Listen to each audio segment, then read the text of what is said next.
for. Clay, you mind if I take it from PAX to COD Champs?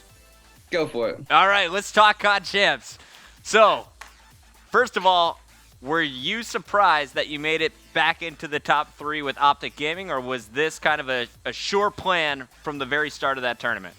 I was definitely not surprised. With the LAN that we had with SB at the house leading up to COD Champs, I feel like we fixed a lot of parts of our game that were really lacking. And so going into COD Champs, I knew that me and my squad we could take first in this tournament. We got really close to beating Complexity in the winners finals, and we had a really close match against SB. But the resilience of the guys on my squad and the hunger of everybody on my squad that wanted to win, it really just showed in the tournament. We clutched it out versus SB. We made it through Trident Daughters, and we had a really good match versus Complexity, ultimately falling short. But, it wasn't a surprise to me. Maybe to others it was, but I know my squad and I know what we're capable of. Well, when talking to TP yesterday, he actually said that he thought Optic was the second best team in that entire tournament. You guys really put them to the test. We saw that round 11. Can you tell me officially who made that call, round 11, Freight S&D? All right, so there was a little bit of a delay because the game had to have been ended at one point, so they had to add up all the kills and make sure who gets offense, who gets defense. So we had about a 5-minute break sitting there, and we were all talking about it. Nate Shot was actually the one that made the call. He's like, all right, guys, we're all 4 rushing Lumber Alley. Everybody put on tac mask, marathon, agility, or whatever it's called in this game, and just run straight through Red Train, go to Lumber, all 4 rush it. That's what we're doing. And I was like, no way, we're not doing this. We're not doing this. I was trying to call it off the whole time. I was like, I'm not putting this on the line with this rush, because if they were in this one position in the back of Lumber, we're all 4 dead. So I'm sitting there and I get overruled. Scumpy and Embos are both like, let's try it. Let's do it. They were saying risk it for the biscuit over and over, risk it for the biscuit. So I was like, all right, guys, we're going to the wind right now. We're going to do it. And it ended up working out. And, after the game, I looked at Matt and said, you were right. I was wrong. Good job, man. That was a great call. Awesome. Well, after that, you guys carried it into one of the most impressive Blitz games I've ever seen. You guys have definitely improved your Blitz game since we saw you at the U.S. Championship. What was different this time around when you faced Complexity on Warhawk?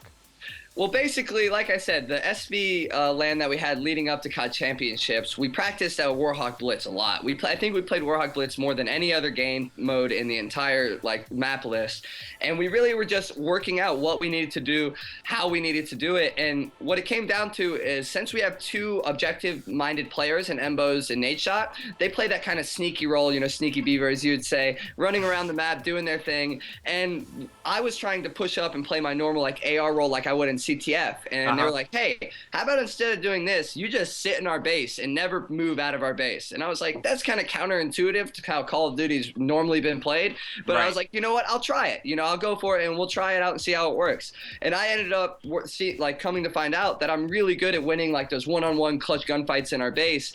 And, you're huge as the last defenseman. You had so many moments that it's like, Clayster again. You can't get by Clayster.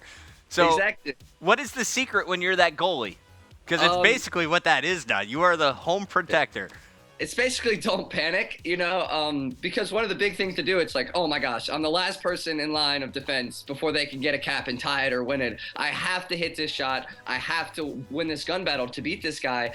And, it kind of showed in that Complexity match at the very end. Aches was in our base with about 15 seconds left. He killed Nate Shot, and it was a one-on-one with me and him. And in my head, I was like, I need to win this. I need to win this to win the map. That's all I could think about. So I think me thriving under clutch situations is what really makes me good at this goalie position, because I knew I was like, all right, I'm fighting Aches. I know he's going to be smart and he's going to try and shoot me off this head glitch. So I did a play where I jumped out onto our goal, some newbie play, and it ended up working out, and I ended up killing him and winning us the map. And I really think it's my clutch factor that really allows me to do well in the goalie position. I liked it, man. Well, you guys look so good. You won that game by 1, but then it went down to the final S&D. Crimbot just went full-on Terminator mode with the 11-0, but did anything go wrong in that S&D particularly, or was it just round by round Complexity kind of got the jump on you? I think it was the letdown of the Sovereign domination after winning the first side by I think it was like 16 or 18 points, and then going into the second side of Sovereign domination, knowing all we had to do was just win 5 minutes, just go big for 5 minutes, and we were beating Complexity. And then after losing that, I feel like everybody's mentality just went awry, and everybody it kind of became toxic. Embos didn't have the best game, and I could tell it was getting in his head. I'm sitting there like, guys, don't worry, like it's last map, it's 2-2, like best of one, let's go. Last map, and they weren't even giving me responses, so I kind of knew like it was kind of already over by the time we went into it. Obviously you never want to hear your favorite team say that, right. But just by their attitudes and stuff like that, I knew there was nothing left in the tank. And Complexity just outplayed us round by round. They countered our strats perfectly. They came out swinging, which is what they do. When I was on Complexity, when our backs were up against the wall, that's when we played our best, and that's when they played their best, and it showed. They won the whole tournament. They beat us 6-0 in that S&D, and hats off to them because they really showed why they're the best and why they're Complexity. Well, I know that you made the Green Wall very proud with your top 3 finish. TP and the guys on Cole already saying that you were the second best squad in that tournament. So, I mean, I think you definitely accomplished something there. I know everyone's excited about this Optic roster, and already there's whispers of team changes going on. TK just saying, we're going for it, even before the PAX tournament.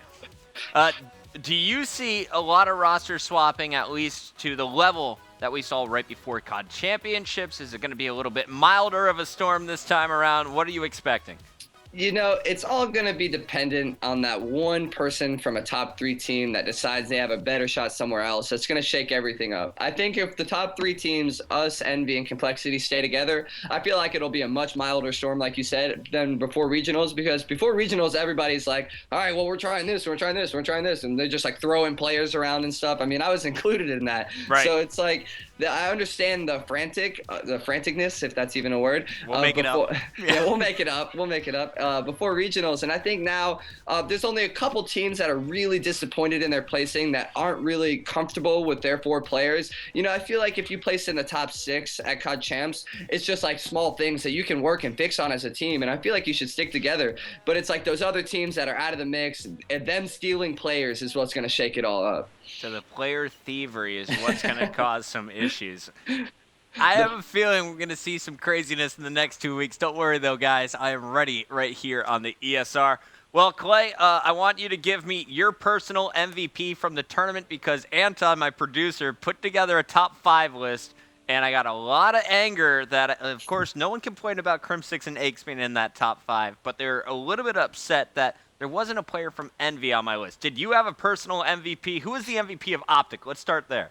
The MVP of Optic, I really feel like it was Nadeshot. He really showed up the entire tournament. He made some of the clutch play calls, like in that Freight S&E versus Complexity. He was making those all game, the whole tournament, and a lot of people didn't see him. It looked like a normal play, but he was the one keeping us all in focus, keeping us all there, and it really showed his character, the fact that he's able to take all of these haters talking to him, talking bad to him, and just put it all into his game, and show up with a big performance at top 3 at Champs. And MVP of the whole tournament, I would honestly give it to Nameless. He had some of the most clutch 1v3s to keep Envy in the tournament. I think there was one where they were down 5-4 in the last map, and he clutched a 1v3 on Freight to keep them in the tournament. He had a nice one against us. All tournament long he was going huge, and I really feel like he's the number 1 of the entire tournament. Even though they got second, he made some of the best plays out of all the teams in the entire CoD Championships. Not going to disagree with that one. Final question on players from CoD Championships, European players, and I guess international players in general. Is there anyone or any team that impressed you quite a bit at CoD Champs? Honestly, I was a little disappointed with the European teams and their showings. I really had some faith in them, especially TCM and Epsilon after landing, TCM landing with MB for a week, and then Epsilon being one of the better European teams. The fact that they didn't show up at CoD Champs really just showed, that the Europeans sometimes let the pressure get to them, and it's been a thing for Europeans since Call of Duty started. The pressure always gets to them. But I'm really happy with the Australian teams and the way they showed up at Champs. I've been friends with, the Immunity Squad since last year's CoD Championship. championships. I've been talking to him on Skype. We exchange, strategies sometimes. And then for them and T1 Daughters to come out and beat some of the top American teams, I know Immunity didn't only did it in group play, but Trident T1 Daughters made 5th place. That's huge for the Australian scene. And I really feel like the Australian scene is going to really blow up now after they realize that, hey, they can hang with the best. Hey, they can get top 5 in a major tournament with all the best teams in the world from all around the world. And, I'm really happy for them because they've been working hard for it. It was awesome. I actually saw some American organizations already talking to Trident T1 Daughters, being like, hey, you guys are really good. Let's talk about expanding. Last question here. Epsilon, you guys ran into them in group play, and I couldn't tell who was playing better between Swanee, Jerd, and Tommy. Individually, I know you had to go up against all of those players. Was there anyone from that squad that impressed you? Yep, it's Swanee, and it always has been Swanee. I played Swanee in the group stages last year, and his team actually knocked my team out of the tournament. I played him twice through the season of Black Ops 2, and he continually impresses me every time.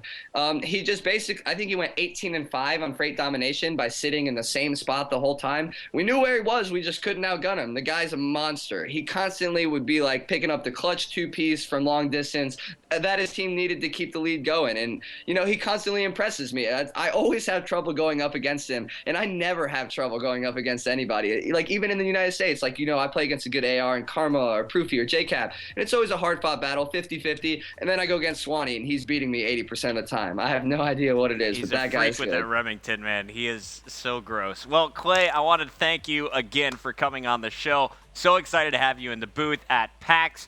I'm going to let you go now unless you want to join me. I'll be talking about the play-in tournament. That is going to be happening on Saturday. Make sure you guys stay tuned for that part of the show. Clay, where can people catch you, my friend?